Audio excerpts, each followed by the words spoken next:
Hey guys, good morning. Pastor Steve. We're going to continue our series of Survive and Thrive in the Promised Land. Today we're going to talk about continual renewal and deliverance. We've got to understand that even though we're born again, we're children of God, we haven't arrived. That's one of the greatest truths about walking in the Promised Land, that we are not finished. We are being formed. In Joshua 5:9, God said, "This day have I rolled away the reproach of Egypt from off of you." That means even after crossing over, there were still things from Egypt that had to come off. We can use that as our example, and it's the same with us. We can't fight effectively in the promised land while carrying old identities from the wilderness. Renewal is not just a one-time moment, it's a daily process of change. Jesus told Peter in Luke 22, verse 32, "I prayed for you, Peter, that your faith may not fail." And later, by the coals of fire, or the first time by the coals of fire, Peter denied Jesus. And later, Peter realized something powerful. His strength wasn't enough. His dependency had to grow. The next time we saw him by the coals of fire was a fish fry on the beach. And by warming himself up, and Jesus started asking Peter, "Do you love me? Do you love me?" Because arrival is an illusion, but growth is a lifestyle. We don't just step into the promises, we grow into it. That's why Romans 12 tells us they cause us to be transformed by the renewing of our mind. Old patterns have to die so new life can take root in our life. This is where we learn to die daily. Apostle Paul said, "I die daily."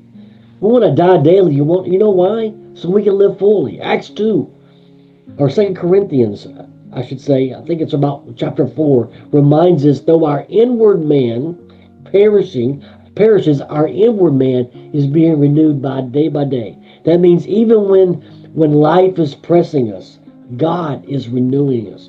For renewal and deliverance go together because some enemies we face are external, but others are internal. Some battles are situations, but others are strongholds, mindsets, even demonic spiritual oppression that we must confront, especially in the day that we're in today. That's why James 4:7 says, "Submit yourselves therefore to God. Resist the devil, and he will flee from you." Notice the order: submission first, then resistance, because there is a war happening within us. Galatians 5:17 tells us that the flesh and the spirit are in constant conflict.